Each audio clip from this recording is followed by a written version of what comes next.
Good evening, and welcome to our live webcast of Open Book, Open Mind Online. Tonight, we're going to be welcoming Quiara Alegría Hudes, talking about her brand new memoir, My Broken Language. I'm Ariel Zeitlin. I'm one of the librarians at Montclair Public Library. And first, I'd like to draw your attention to the Q&A button. If you're using a computer or a smartphone, it's at the bottom of your screen. If you're using a tablet, it's at the top of your screen. That's how you can send your questions for the Q&A, and it's also how you can ask for live tech help from my librarian co-host, Molly Hone, at any time during the webcast. Now, I'd like to introduce Jennifer Friedberg, a member of the board of our library foundation. Welcome, Jennifer. Thank you, Ariel. Good evening, everyone.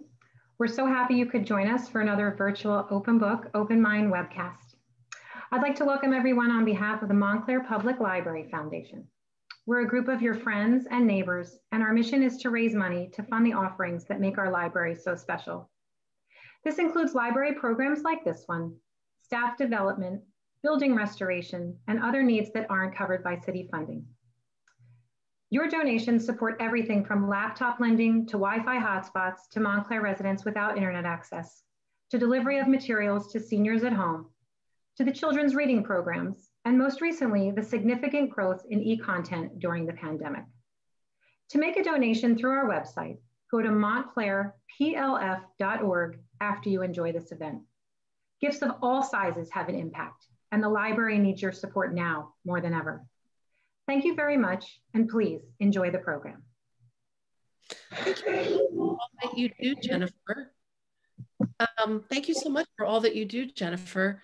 And if anyone in the audience would like to find a way to do more for the library, please search Friends of the Montclair Public Library on our website or on Facebook.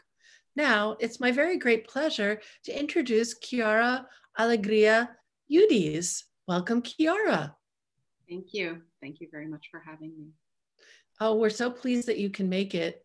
Quiara describes herself as a playwright, wife, and mother of two, barrio feminist, and native of West Philly.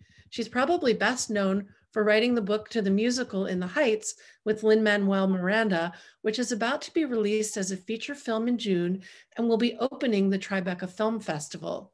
But Quiara's other plays and musicals are also famous for their exuberance, their intellectual rigor, and rich imagination, and have been performed around the world, including Water by the Spoonful, which won the Pulitzer Prize for Drama, and Elliot, A Soldier's Fugue, another Pulitzer finalist.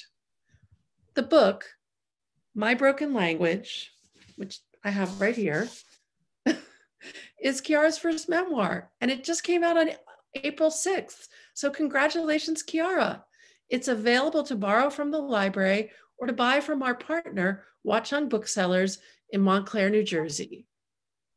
Now, I'm also happy to introduce Quiara's conversation partner, Elena Martinez, the co-artistic director of the Bronx Music Heritage Center. Welcome, Elena. Hi, Ariel. Nice to see you. Thanks so much for coming. Elena is also a folklorist at City Lore, New York's urban folklife center, and she's an award-winning documentary filmmaker as well as a curator of exhibitions. Okay, so this is the moment we've all been waiting for. I'll be back after the conversation for our audience Q&A.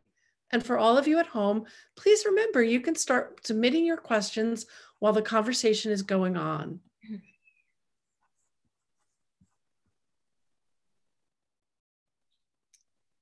So hello, everyone.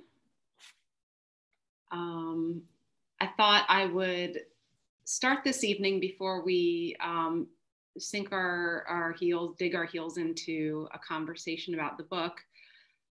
Just holding space for where we are as a nation right now, and in particular, holding space for those in our community and in our country who have made transition before their time.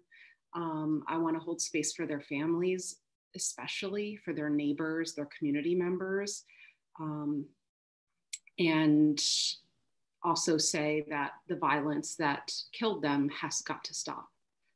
I'm going to just name a few tonight. There's never, unfortunately, enough time to give a complete list of names. Here are some that spoke to me to say out loud tonight. George Floyd, Daunte Wright, Elijah McClain, Ahmaud Arbery, Rayshard Brooks, Breonna Taylor, Makia Bryant, Eric Garner, Sandra Bland, Trayvon Benjamin Martin, Khalif Browder. We hold space for you, and we're praying for your families. Thank you all. And so with that heavy note, it feels inappropriate to proceed and not acknowledge those happenings, but I'd like to transition into the talk about the book. So Quiara, it's really great to be here with you tonight. I want to thank Ariel and everyone at the Montclair Public Library for inviting us tonight. But I think we're going to start off with, before we get into any questions, you're going to just do a passage, read a passage for us from your book. Yeah, so we talked about reading a passage. I'll show, I got a copy of the book too. And I found, we had spoken about reading one paragraph, but I actually found two different short passages I wanted to share with the audience that came tonight. So in this first one, I'm a teenager, I'm practicing piano in my house in West Philly. And then I get up, the piano's in the living room, and I get up and I go to the sunroom where my mother's altars are. And she is a priest in the Lukumi pathway and practice. So you'll hear a little bit more about that. Over months and then years, the altars taught me how to pay attention and see them. On one occasion, I'd gotten so proficient at Chopin's Nocturne in B flat minor that I could play it eyes closed without minding the fingering or keys. This allowed me to plunge into the song's eerie melancholy, and playing it left me emotionally raw, missing Dad so hard it hurt. With arm hairs raised and tears falling, I fled to the sunroom. The estera, the straw prostration mat, was rolled up in a corner. Just as I had seen Mom do, I unrolled it, lay belly down before the orisha, and shook the rattle. Just as I had heard Mom do, I called out in a loud, intentional voice, like an arrow shot toward the sky. Elegua, I called out. Olodumare, Babaluaye, Jango, Oshun, Obatala, Ogun, Oya. Thank you. I returned the mat to its proper place, then continued practicing Chopin. The orisha now lingered on my fingers, dancing with the nocturne, and I sensed the dawn of a real bilingualism, appropriate and specific to me. So that's the first passage. That's about the language. This one's a little more straightforward. In this passage later in the book, I'm now in college, and some of my college friends asked me, do you believe in God? And none of them did. And I had a very complicated and rich relationship with the spirit world at that point. But they all asked me in English because they were English speakers, as was I. And I realized that English was not a good language for me to answer this question in. And so that's what I'm talking about in these two paragraphs. My elders had been educated in various languages, inconsistently. At 12, Mom was plunged into English-only junior high in Philly. A few courses at Community comprised her higher education. Pop had left Barranquitas, Puerto Rico, for grade school in Philly. His English had a few years on Mom's, but taking over a grocery store, becoming a businessman at 16, prematurely ended his formal education. Abuela used her second grade education to read La Biblia. She scorned the English language, downright refused to speak it. And her schooling, she knew, was more than some got. My abuelo, an indentured servant since childhood in Puerto Rico, never stepped foot in a classroom. Language was not what connected us as a family. A dinner table ritual where people gathered to discuss news of the day was not at the heart of how we communicated. Bodies were the mother tongue at abuelas, with Spanish second and English third. Dancing and ass slapping, palmfuls of rice, ponytail pulling and wound dressing, banging a pot to the clave beat. Hands didn't get lost in translation. Hips bridged gaps where words failed. So that's from My Broken Language. Thank you, Quiara. And, I'm glad that, well, both your passages have to do with language. Just like so much of the theme of your book, of course, is about language. It's in the title, but you're not always just talking about sort of like spoken language. You're talking about all these sort of like symbolic languages too. And when you talk about your mom, you talk a lot about her altars and how she made the altars and what they look like, the aesthetics of it. So your mom has this mastery of the symbolic language of the altar. And then you're playing this like Western form, this classical music. And I think you talk about being in there like you were trying to get fluency in the Western canon. So this like other form of this other symbolic language, this musical language. But your mom didn't privilege Western forms of communication, right? So there was this like, to her, there were other more important ways to other languages. And so this idea of languages and a multiplicity of languages, and also being someone of Puerto Rican descent, Puerto Rican in the diaspora, this idea of language is is so much a part of our identity. You take Spanish, for instance. People who are Puerto Rican in the diaspora, is our Spanish good enough? Do we know Spanish? Do we just use Spanglish? We're judged by it, or maybe we feel that we're judged heavily by it. And, how does it affect our identity if we know the language? And there's the poet Tato Laviera. He has a poem where he says, ni de allí, ni de allá. We are neither here nor there. And in your book, on page 235, you said, I thought speaking English marked my profound cultural failure. Yes. So how do you view that now? This idea of being on the boundary, neither here nor there. What is being on the border? A lot of anthropologists call this a liminal space. And in a liminal space, in a lot of cultures, that's where magic happens. So what are the benefits of that? Like as you're older now and you realize having crossed all these different boundaries, what do you see? What do you think about that now? And, in terms of cultural failure, or now, like, how do you use those boundaries?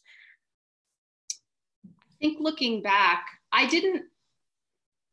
can say in the pages of the book that I felt that speaking English made me a failed Boricua. I can say that now with hindsight and with wisdom, but I don't think that thought was as quite clear in my head growing up. It was murkier and there was more confusion. But looking back on my life and on feeling trapped between languages, remembering that moment at Yale, and they asked me, do you believe in God? And I thought, oh no, first of all, none of them do. And so they're gonna think I'm weird or crazy or off or something. That alone was a little, made me nervous in that moment. But then to have to explain to them about the Afro-Caribbean spiritual path, about the lineages that I inherit through my mother's family, I was like, English can't do this. English cannot do this. And remembering because it doesn't have the vocabulary, literally. So I taught some words, and I was used to being asked about my mom's path at that point. So I knew how to explain it to people who were very unfamiliar, even with basic things like the slave trade was huge in the Caribbean too. Even explaining these sorts of basic historic elements, I was used to explaining that. Remembering that really helped me see that what I thought of as my failings in terms of language, because I didn't speak my mom's mother tongue half as good as she did. And I was always, even times when I could really be in the flow of a Spanish conversation with my elders or with my cousins, like I was still always translating to English in my head. So it felt inauthentic and unreal in that way. Abuela would only tell me stories in Spanish, and she would stop and she'd say, "What did I just say?" to make sure, to test me if I understood. And so I would get very panicked. I wanted to hear her stories because she represented a history that was magnificent to me. But when she would take the time to tell me, I'd be panicked, like a tape recorder in my head, like I better have every detail. And I think looking back on those times and even wondering how I used to go to the Philadelphia Art Museum and learn about the kind of visual idioms and visual languages of Western art versus looking at my mom's gorgeous, stunning handmade altars at home and learning about the visual idioms and languages of her Afro-Caribbean path, her being a Lukumi priest, a santera. What I realize now is I used to really think she was amazing and other people in my community were amazing because they were innovative. It forces a sort of innovation and creativity because you can't take for granted that people around you speak the same languages, have the same shorthand, same cultural references. And so you become innovative. You speak 98% of this and 12% of that. And, and then I started to view myself and appreciate the own innovation and creativity that led to me being a writer that came out of actually feeling stuck and insufficient. The things that used to embarrass me and the things that used to make me feel not good enough actually became the things that made me creative and innovative. Yeah, I think that's what's really amazing too, because in that space, in that border, in that neither here nor there, you don't have to just choose from one or the other. You have those two plus the third that mixes. So you have like more in the mix for you to sort of choose from and to be more creative and innovative about, which I think people might not always appreciate, right? They might not appreciate, you don't appreciate it when you're a little kid and having trouble, like you said, translating that word into Spanish or something like that. But, and do you think that's affected your art as well? That the art that you make now?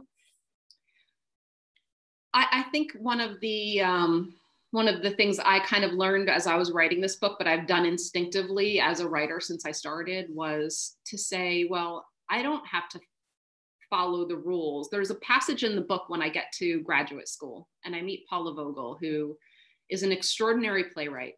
She's won a Pulitzer Prize. She writes these very mischievous and badly behaved female lead characters who are queer, who are sluts, who are celibate. I mean, she's doing everything you're not supposed to do, and the plays are amazing. And so I really respected her.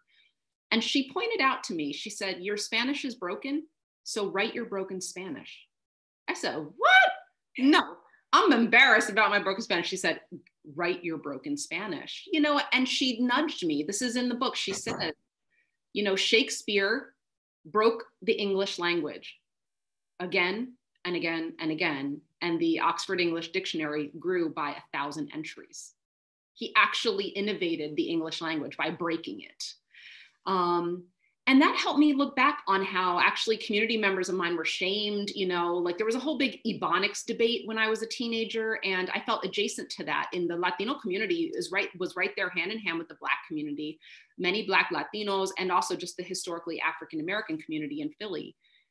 So when those things were kind of looked down upon as a teen, I remember feeling defensive, like, my cousins sound super musical when they speak. They sound like a symphony. They sound like a pop song. Like, I loved that. And then I could kind of claim that for myself too, which is like, you know what? I don't have to follow the rules. I do speak this. I speak my language, and I can take ownership of that. And it makes me a little nervous, but I'm going to give it a try and trust that if it works for me and if the language feels connected in my heart, it might do that for one other person, right? That's the test. That's the goal. No, I think it was great. I just love the way you talk about that in the book. And like every chapter in the book is sort of like a different kind of language, visual, musical, spoken. So, so language is of course important, but another important thing that sort of is woven in with language in your book is of course women and strong women and women's bodies. And if just give me a little be patient with me. I want to just read a couple lines you mentioned, because when I read these lines you wrote, I immediately thought of these other women that I am sort of like here in the Bronx, working with the Bronx Puerto Rican community, sort of always are in my head. You, in your last chapter, near the end of the book, on page 309, you say, there's mommy, primas, hermana, no one else qualifies for this job. We must be our own librarians because we alone are literate in our bodies. Our offspring deserve to inherit these strategies. We have worked hard to be here. We owe them ourselves. We owe each other. Then the very last words of your memoir are, we are here. So these, as soon as I read them, the things just popped in my head. There's two very important Puerto Rican women activists who are from the Bronx. One is Evelina Lopez Antonetti, who the civil rights activist, labor activist. She founded United Bronx Parents. She had this quote, and this quote, to me, it just, you were saying that almost the same thing. We will never stop struggling here in the Bronx, even though they have destroyed it around us. We would pitch tents if we have to, rather than move from here. We would fight back. There is nothing we would not do. They will never take us away from here. I feel very much a part of this, and I'm never going to leave. And after me, my children will be here to carry on. I have very strong children and very strong grandchildren. And another activist was Yolanda Garcia, and she founded a housing organization just called Nos Quedamos, we stay. So to me, you were just sort of like, it was the same quotes and the same thing about these women who were important activists in their community. And your mom was a major activist, and you come from a family of these of a large family dominated by women. So, and this is woven throughout your book of their stories. So can you tell us how these this sort of shaped you and influenced you and your work and your life? You know, a few things come to mind. Actually, before I even answer, Elena, do you feel comfortable if we pause this conversation and you type their two names into the chat? Because I'm guessing I'm not the only person who wants to actually like copy that, paste it, and do some follow-up, you know, Googling and research after this event. So we need to know who our founding mothers are. You know, I work with Lin-Manuel. He has Hamilton, which changed the culture, and it's about the founding fathers. My own personal curiosity and heart has always been with the founding mothers. Just to break in here for a moment, this is Ariel from behind the scenes. When we send out our follow-up newsletter, we'll put those names in the follow-up newsletter so everybody can get it. Okay. Oh, great. Thank you so much. Okay, great. Thanks. So I'd love to learn about Evelina Lopez Antonetti and Yolanda Garcia. We need to tell the stories of our founding mothers, and every generation there's a new crop of founding mothers that are moving the needle forward. So two things came to mind from what you said. One is you said the last sentence of the book. It's "we are here." That's it. 3 words. Lord knows I'm not the first to write them. I did not invent that sentence. But it hits with me. You know, if you have a crowd, I'm in Washington Heights now, like if you had a crowd down on Dyckman or down on 181st Street, just the same as if you had a crowd on American Street in Philly and someone yells, "Presente," it's a party. We're here. You know, we're not there. We're not there. We're here. It's an act of centering ourselves as opposed to being decentered or put on the fringe. Another thing that comes to mind from the work that you were saying that these two founding mothers did is "we are here" is a statement about gentrification. Now, we are communities that have been on the move for a very long time. And there's this notion that, you know, once, you know, our generation or the previous generation came here, that was the most recent move. But in fact, gentrification shows that the migrations continue. In the book, I talk about how in the 60s, when my mom came with her sisters and mother to Philadelphia, they were behind the art museum in a kind of Callow Hill area in Philly, and that was a Puerto Rican enclave. Now, these were brownstone homes. There were like old growth trees on the block, and the old brownstone homes had been cut into apartments. They weren't intact as single family homes, but they were beautiful residential areas. There was sky, there was green space, there were parks on the corner where where activists would gather, musicians would gather, you know, badass Boricua dykes playing softball would gather, and they'd show, you know, and us kids would be watching in awe.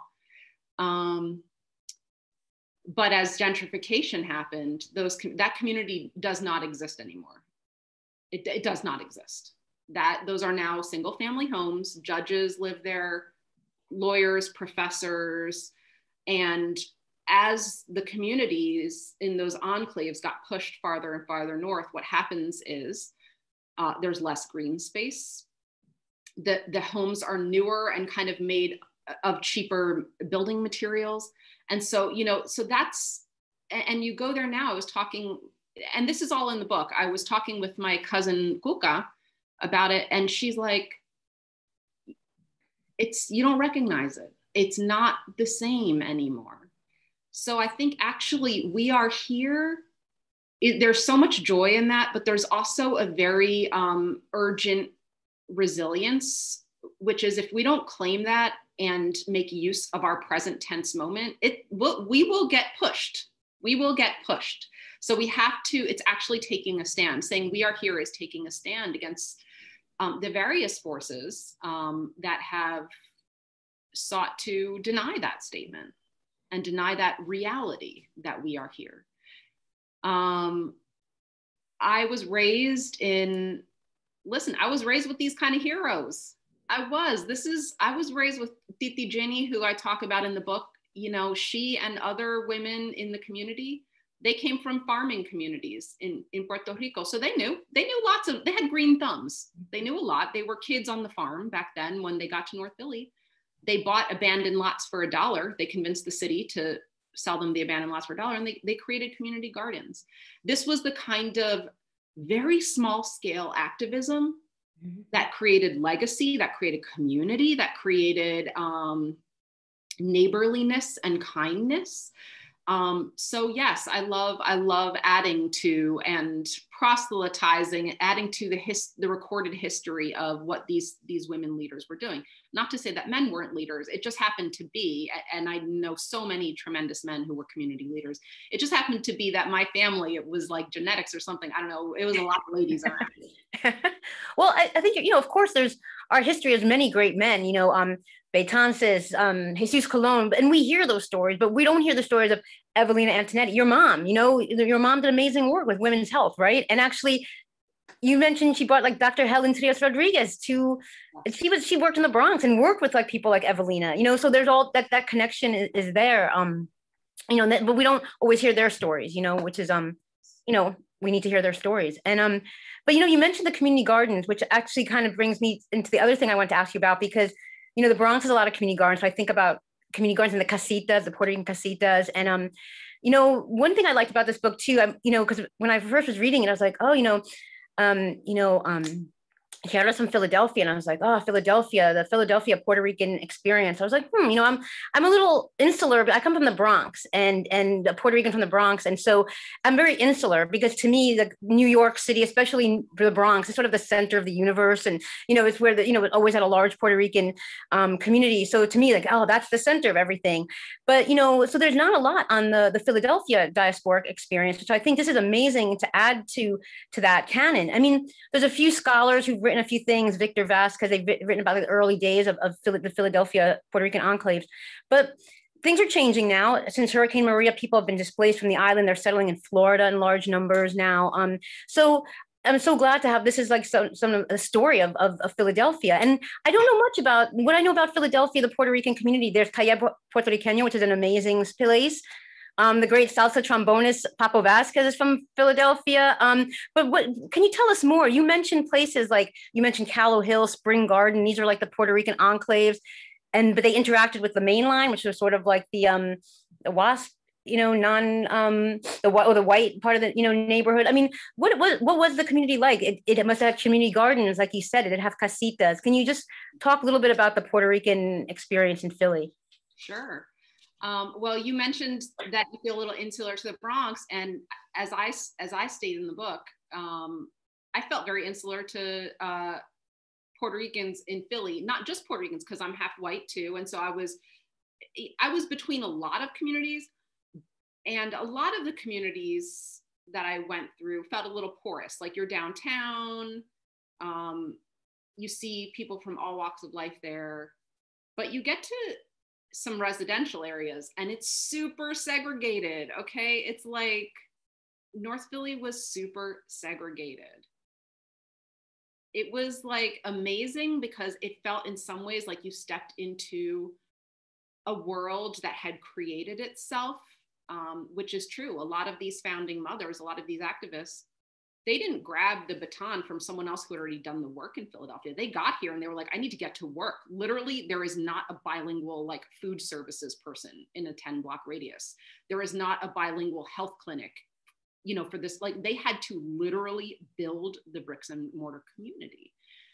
You know, so you felt like you stepped into a world that was magnificent and that had its own special texture, its own special cadences, dances, sounds.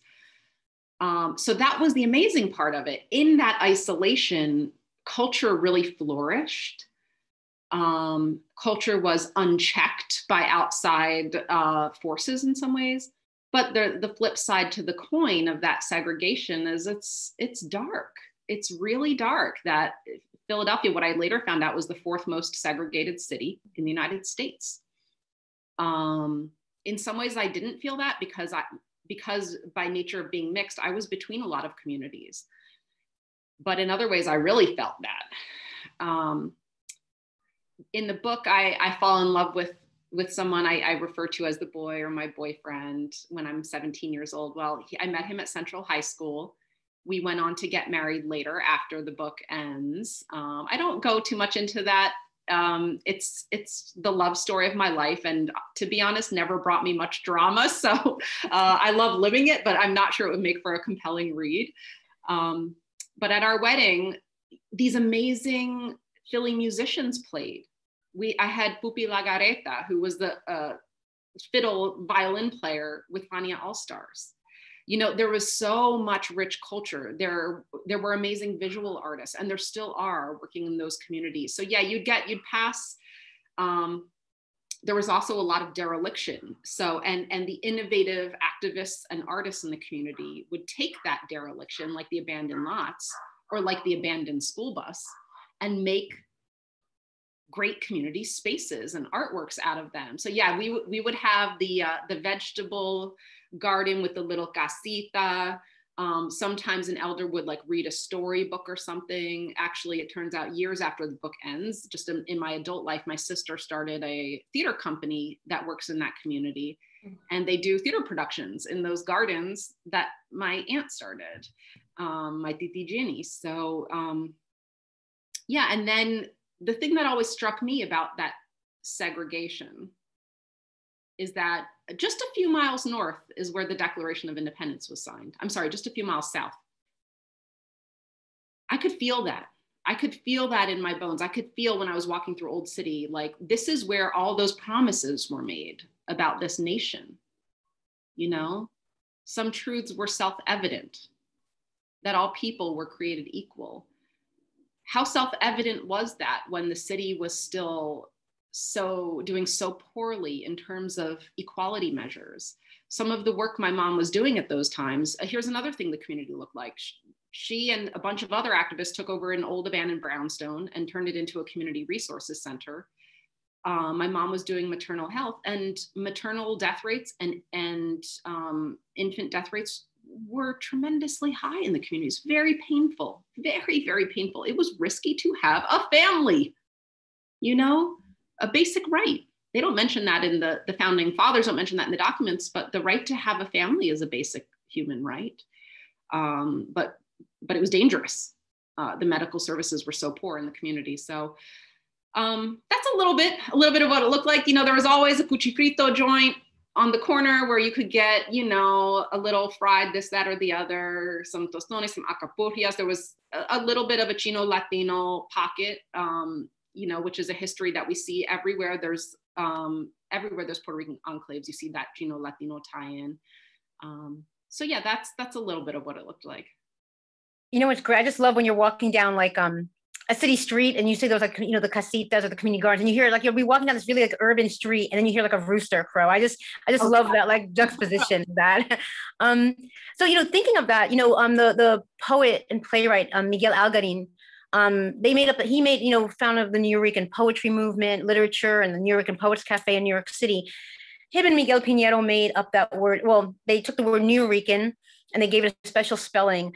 And so New Rican refers to someone of Puerto Rican descent who grew up on the mainland in the United States. And it refers to you grow up in New York City, New Rican, growing up in New York, but you have all the stuff that comes with that. Your family might be Puerto Rican and listen to salsa or la música jíbara, but you're going to go out with your friends, you're going to listen to funk and hip hop and eat at a Jewish deli. And, you mix with all the other people who are part of the city. That term's come to refer to anyone in the diaspora. It's not just, it doesn't mean from New York. A lot of people use this term New Rican as sort of like anyone who's grown up in the diaspora. Did you ever relate to that term or use it? Or does Philly have its own term for those who grew up in the diaspora? I wasn't so hip to New Yorican, until I moved here, to be honest. And so I was in my own little pocket of the world. Honestly, the term we use most commonly was probably Boricua. And when I was growing up, it was also Hispanic.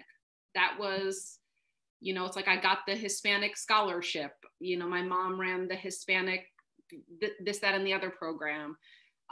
But if you saw a friend across the way, or you're driving by and you see your comadre or something, it's like, hey, Boricua, so that was the term I was most familiar with. Yeah.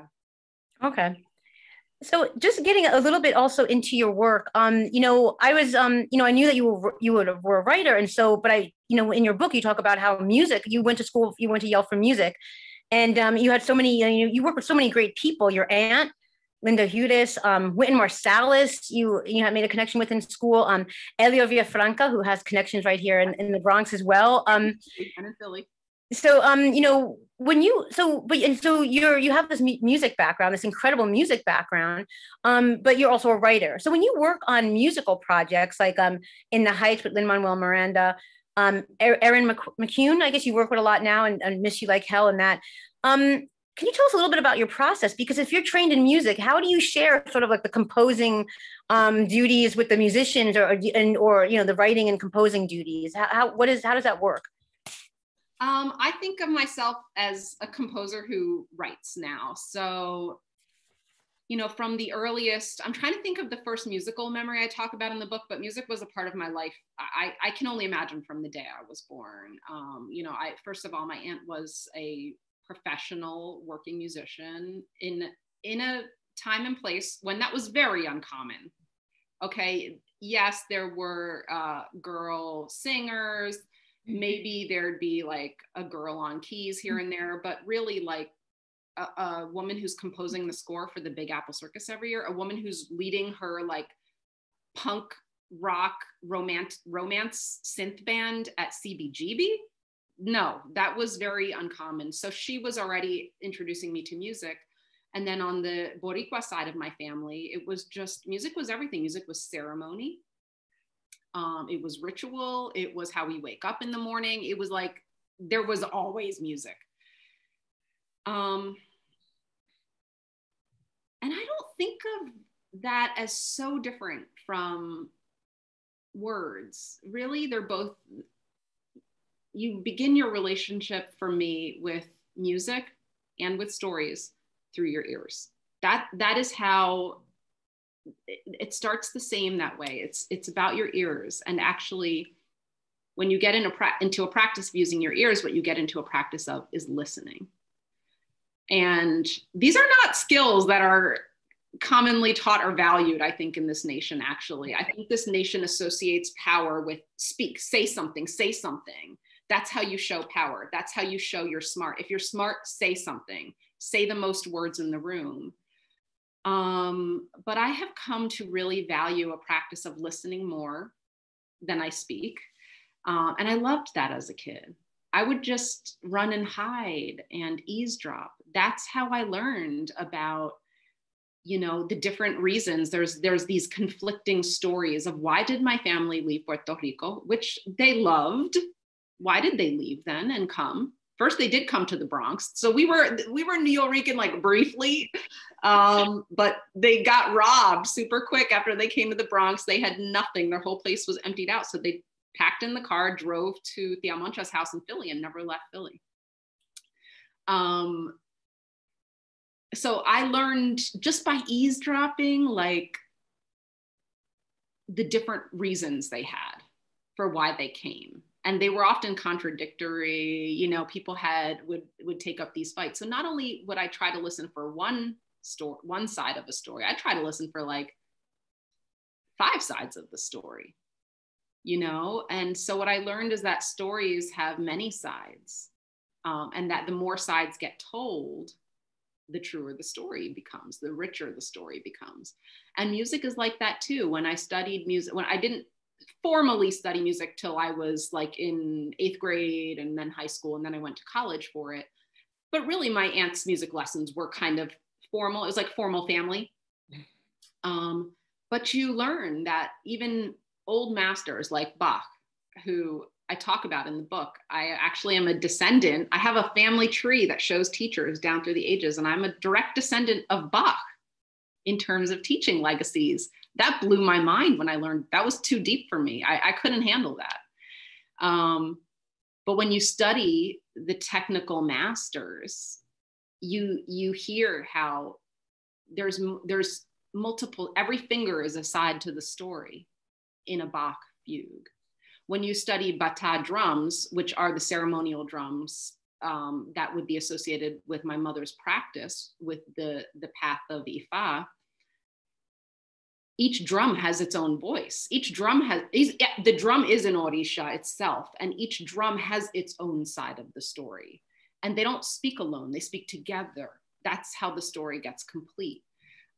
So for me, I find them they merge so seamlessly. So to get back to your question, you asked, like, what does that look like when I'm working with Lin-Manuel, when I'm working with Erin McKeown, with Michelle Camilo, and it looks like I'm writing and they're doing music. That's what it looks like. But actually, I use my ear a lot, and I'll say, well, what if we did this part of the song here? Or, you know, I think we need something slower. I'm working on a new project right now with a phenomenal band called La Santa Cecilia.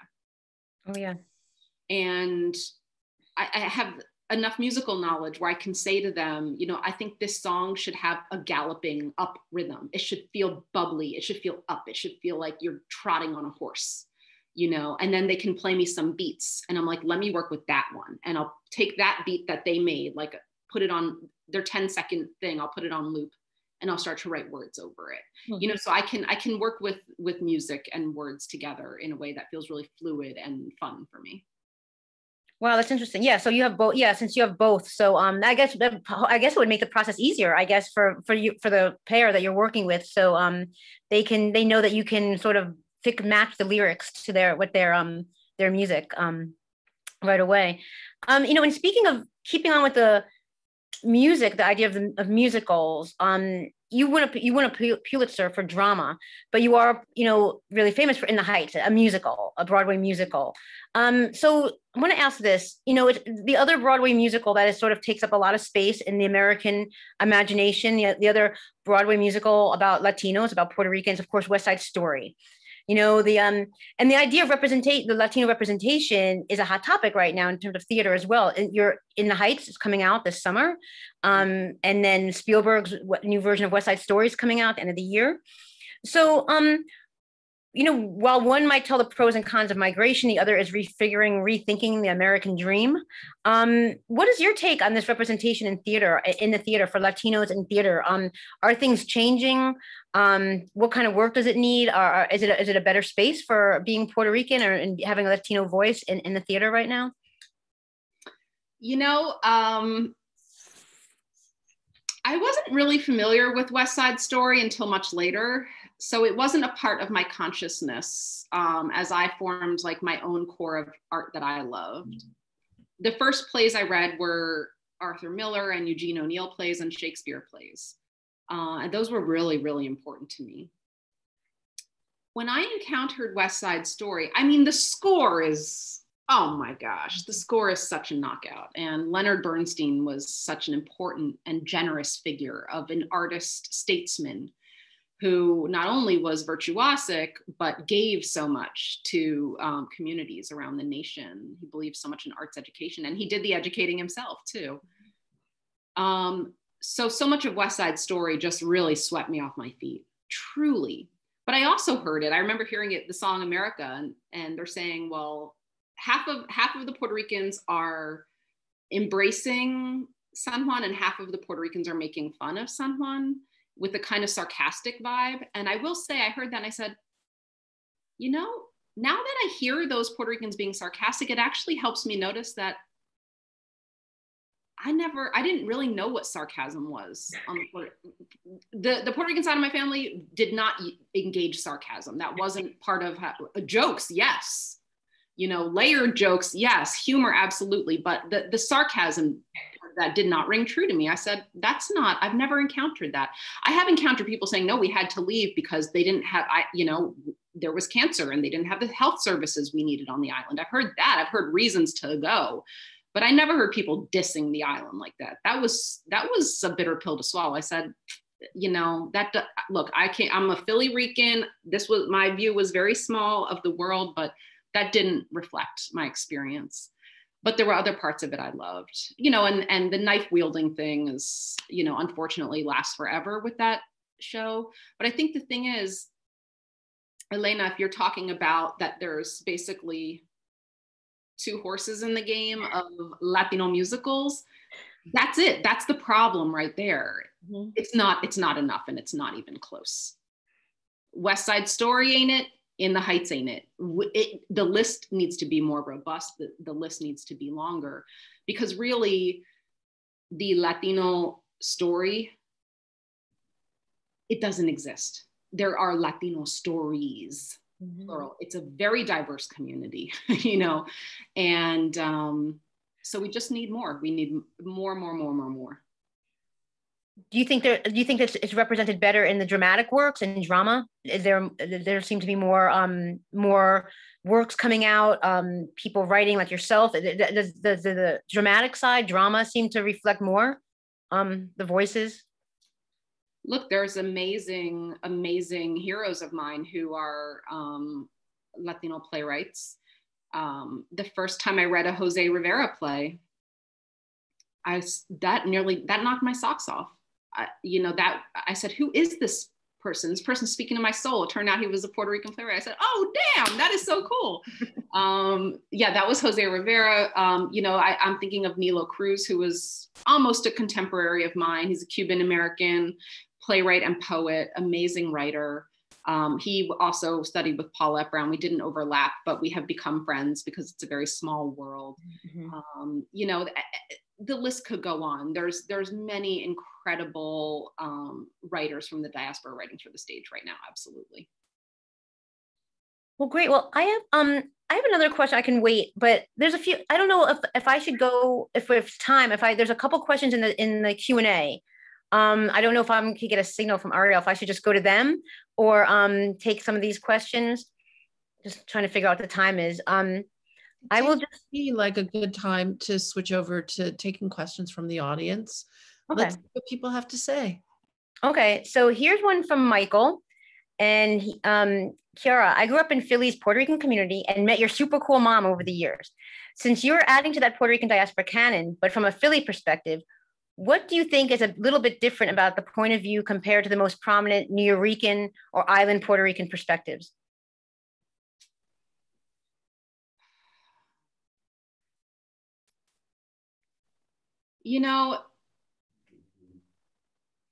This is Michael Collazo. I was speaking to his dad the other day, and his dad, Ray Collazo, who is a very important music historian and radio DJ in Philly.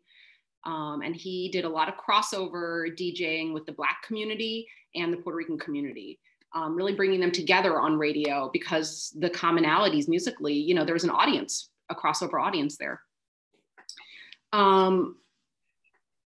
And his dad reminded me of the segregation and the invisible walls.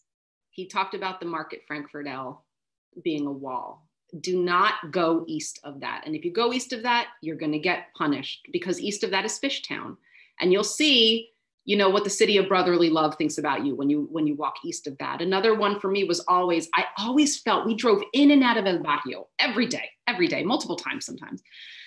And whenever we crossed north, we would drive north on 5th Street. And whenever we crossed Girard North, I literally felt like a spiritual air pressure change. It's just like there's some seal. It's like you go into WandaVision, you know, you go into a different reality. And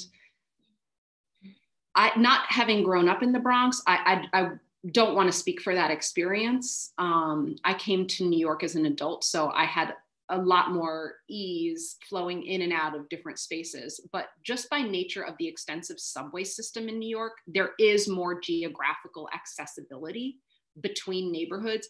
The Philadelphia subway system was not nearly as comprehensive. And also because there were fewer people on the trains, it was not safe.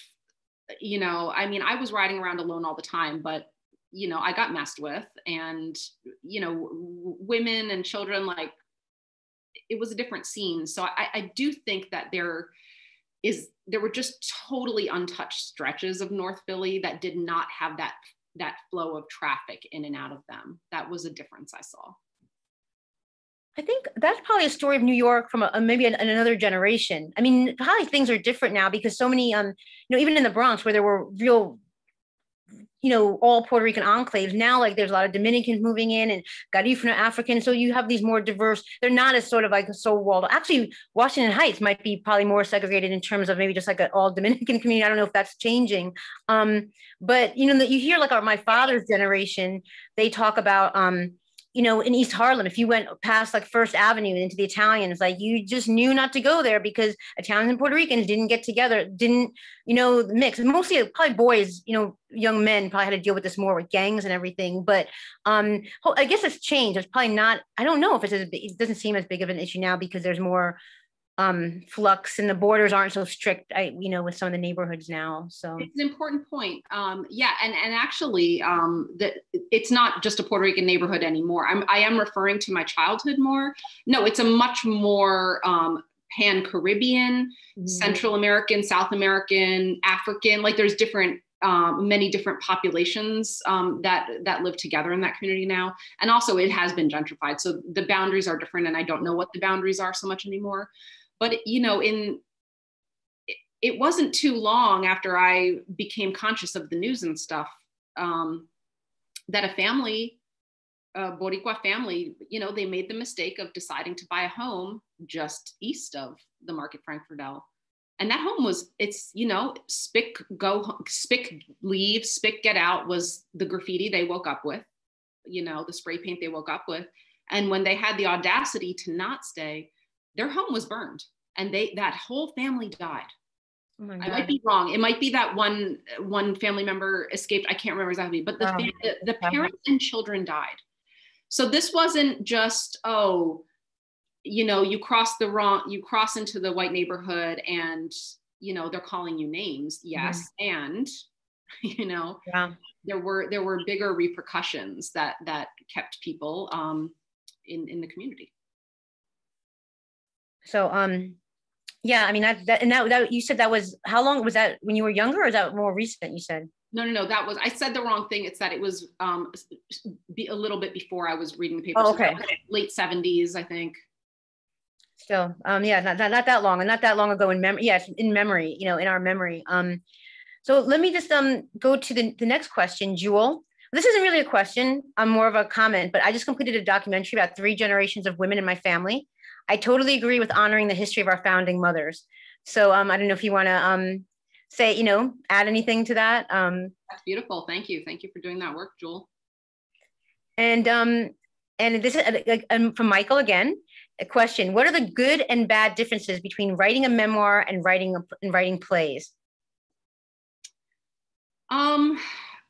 Writing plays is super stressful, and here's why: because you have to edit them and do rewrites once an audience comes, and so you're still rewriting the piece while it's in the public consumption. And so like when your piece is in public consumption, for me, it's basically a total like ego freak out moment, because I'm like, they hate it, they love it.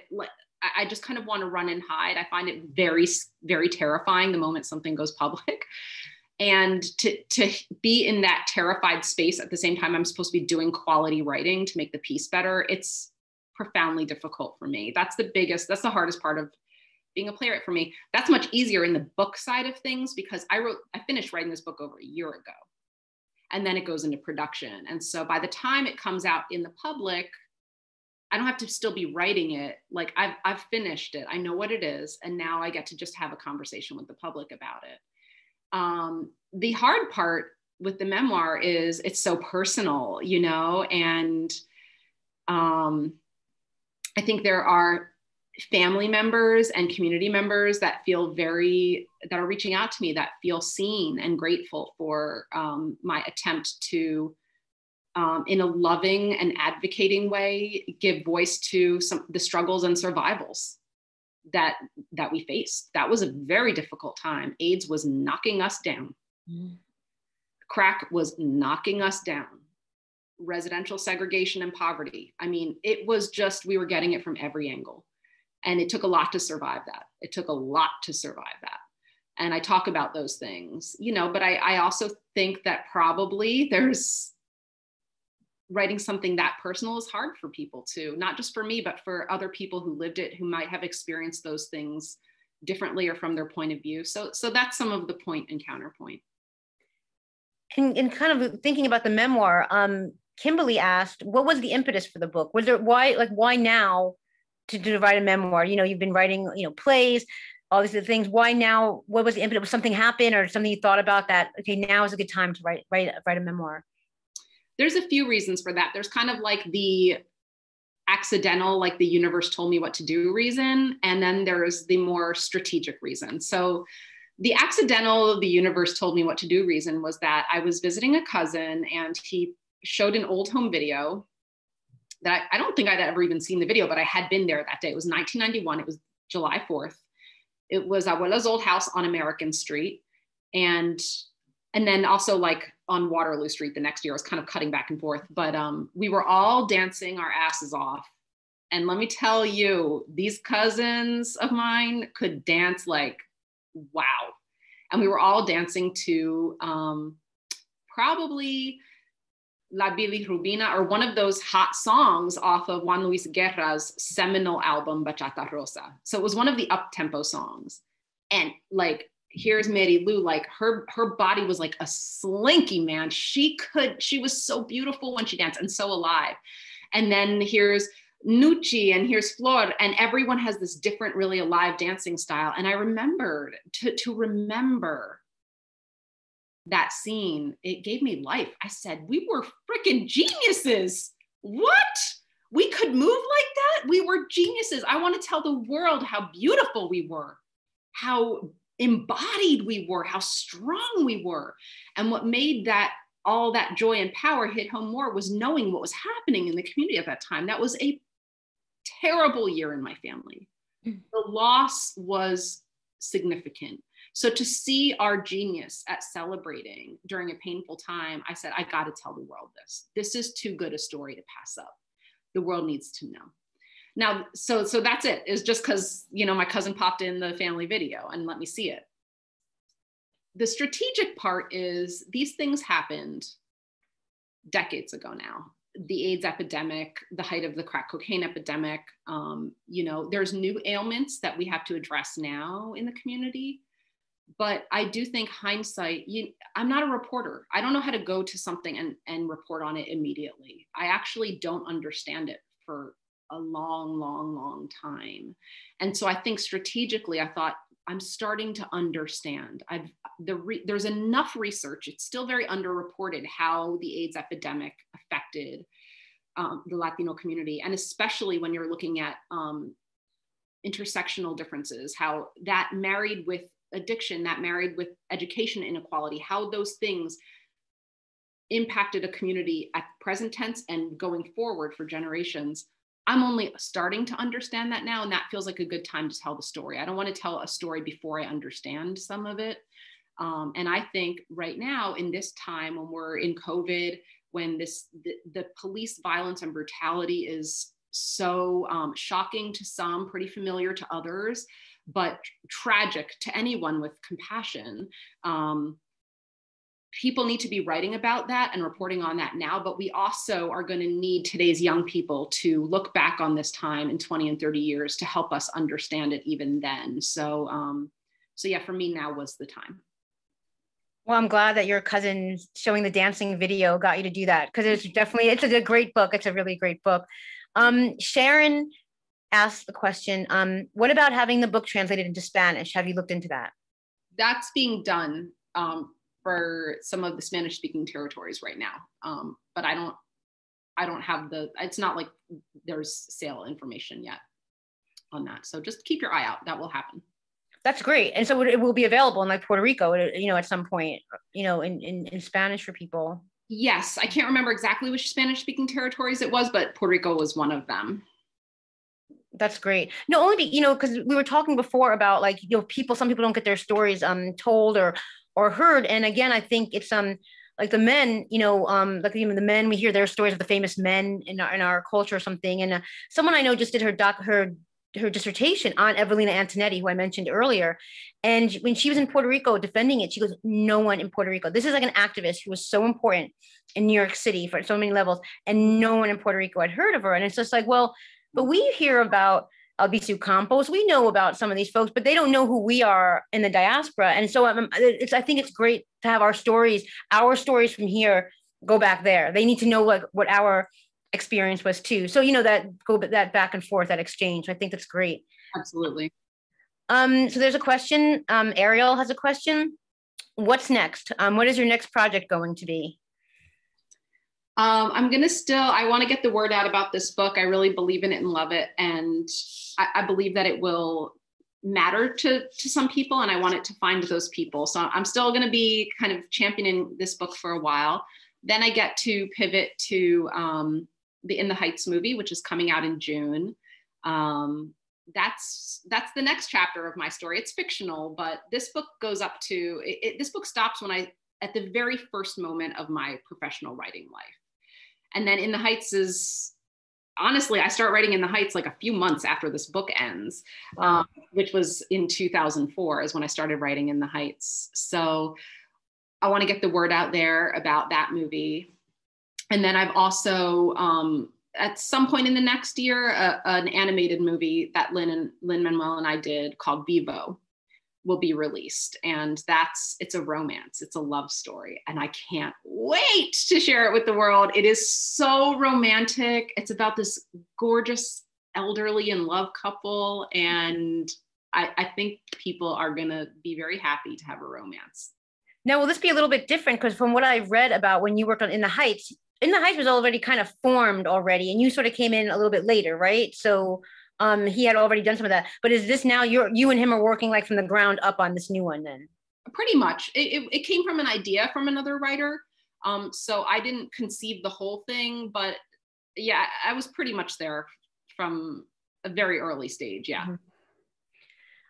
So actually, there's another question, and actually, I'm glad Ariel asked this, because I knew I had read about your work with this, and it might lead into one more question I have. I was really interested in your work your work, Quiara, that you've been doing with incarcerated people's stories. Can you tell a little bit more about that project? I do a project called Emancipated Stories, and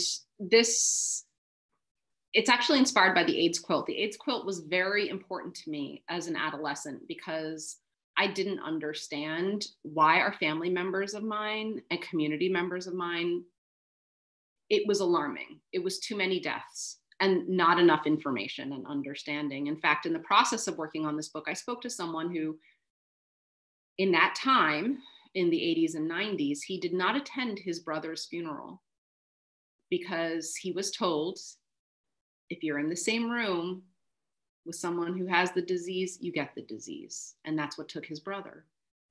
And he could never take that back.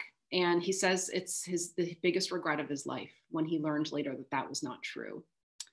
So I didn't understand the broader context. And the AIDS quilt was, I think, one of the very early things that I said, oh my gosh, this is happening across the nation. And what that told me was, it's time to get informed and it's time to take action. When I thought it was just us and I didn't understand, there was no action to take. There was nothing to inform myself about. So fast forward to present day, and one of the new kind of legacies that has been building up in the community is mass incarceration. That has touched my family directly.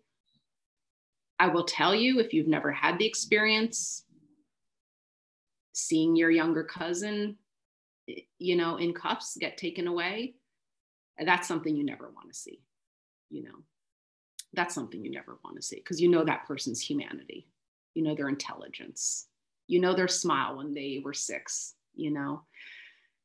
And as he was incarcerated, it became clear that our letters and our correspondence back and forth really helped him. It helped him feel connected to a world that he was completely isolated from, which was his family and his community. And I said, you know, would this sort of correspondence be helpful, do you think, to other people? Like, what if I kind of imagined a sort of crowdsourced testimonial where people could submit pages and I would put them online. And he was like, yeah, I think so. And so we started this. We've got hundreds of entries now. People write poems behind bars. They write essays. They do drawings and they send them to us. And then we send them back a letter saying, here's what you sent us. It's online now. The world can see it. And here's what we, you know, you were talking about this. This resonates with us for this reason. We just basically acknowledge what they did. And people like that. People like being acknowledged. They spread the word to other friends of theirs inside. And one of the things I have found, and this really overlaps with my storytelling interests, is that, you know, the world behind bars is so invisible to us here on the outside by design. And so how can we understand it? I feel like the kid again. I feel like the teenager who doesn't understand. I'm in the middle of all this pain and I don't understand it. And so the intention behind creating this collection is to create visibility and understanding where there's so little of it. So, you know, so we can know more about the humanity of these people that are dealing with a very big carceral system. No, and it's important, like you said. I mean, because even the system is designed to keep communication, to keep communication, you know, to keep it apart. I mean, to get to call people inside of prisons, you know, it's very hard if you don't, you know, they can only collect calls if your family doesn't have money. I mean, so that system is sort of like set up to cost families more money. If anyone ever had to see the buses that take families of kids and moms up to like the prisons upstate, you know, they make it really hard for families to be able to keep, you know, for fathers to see their kids, for mothers to see their kids. Yeah, so it's kind of meant to kind of like, unfortunately, keep families apart. So this is a way to like having some communication with people, which is great. Is it, you said you show it on Instagram, and a lot of inmates don't have access to social media, but so hopefully maybe at some point they'll get a chance to see it on somewhere, on some platform. Are the platforms that you show it on, are they public? Because I'm not on social media, actually. I don't do any of that, but they're public. So like you could go and like check out the material. Yeah, it's on Instagram, but you don't have to be a member to see it. It's open access. So if you Google Emancipated Stories, that link will come up and you can see the letters. And that's why we send personalized acknowledgement letters to the people that submit, because they oftentimes can't see the actual collection. So we tell them about the collection. And it's not just a digital archive. They travel around. We do different things with them in different communities. Sometimes when I've brought those letters and pages to different communities, I will ask an audience member, please come on stage and read this poem out loud. And something happens when you touch the paper that was handwritten on by a stranger, and you feel the grooves of their pencil, and then you give voice to their words. And this is just audience members. They're just people who showed up because they're curious, you know, that, you know, they're not actors, and all of a sudden now you own those words and they're part of you. And so I think it helps implicate and connect us in ways that are really understandable and simple. Thank you. So this will be something that's ongoing. This project is ongoing, right? So you plan to keep doing this for a while? Yeah, I got like over 100 letters I need to wow. still upload and respond to right now. Yeah. So one more question. What is Gabby, your sister, right? What is Gabby doing now? This is from Barbara. And Barbara asked what she's doing, and because she sounded like a strong person. She is a strong person. So Gabby is my baby sister, and she was born when I was 13 years old. Her birth and her childhood I discuss in the book, because one of the things I say in the book is that a lot of the family struggles felt like they happened in my abuela's house, at my cousin's houses, and I felt like I had no real control over them. But once Gabby was born, I was like, this girl's gonna thrive. That was a decision and a determination that happened on day one. I said, this girl is gonna thrive. And I knew some of the battles. I could already anticipate some of the battles that she would face. She was a larger figured kid, you know, so the fat shaming, she was darker skinned than me. She had a whole different English vibe and English sauce on her voice. And so I was nervous. I said, you know, but the world's going to tell her she's not good enough. And I was right. So I worked really hard to tell her that she was all that and that she was a brilliant human being. And I was right. She was a brilliant human being. So she started a theater company in Philadelphia called Power Street Theater Company. And they do work in the community, you know, at a time when a lot of the large regional theaters are really around the nation are really facing a history of segregation and lack of inclusiveness that they don't know how to solve now because it's so baked in after decades of practice. She's has a very opposite model. She's going into the community in a very humble, direct way and engaging its residents, and they're building stories together. And it's really beautiful. And I think it's very effective work, and the art is good too. So she's got the goods. So she runs a theater company. Is she a writer herself, like a playwright or anything, or she organizes and produces Yeah, she's like a Renaissance woman, Swiss Army knife artist. She's like, she writes for them, she acts for them, she directs and produces. Yeah, and does a lot of administrative work. So she has to do it all. And, you know, she does it all because of the mission. The mission is to do theater art that is for the community and values the community. That's great. Well, I'm going to end with just one question. I'll end with this last question. And it kind of goes back a little bit to maybe your program, topics we've talked about with women and activism and sort of social justice issues with your incarceration program. To go back to that, you know, of course, we talked about your mom was an activist. Your book opens with a quote from Martha Moreno Vega, who is just a cultural warrior and so many things. We mentioned that your mom had brought Dr. Helen Rodriguez Trias to her center, and who was a doctor, scientist, and who did so much important work, like uncovering the sterilization plan in Puerto Rico that was happening to women there. And many of your plays, it seems like, deal with some contemporary social issues. Do you feel it's necessary that art should deal with social issues? I always think of Toni Morrison had a quote, or just like a little bit. She said, all that art for art's sake stuff is BS. Are you telling me that Shakespeare and Aeschylus weren't writing about kings? All good art is political.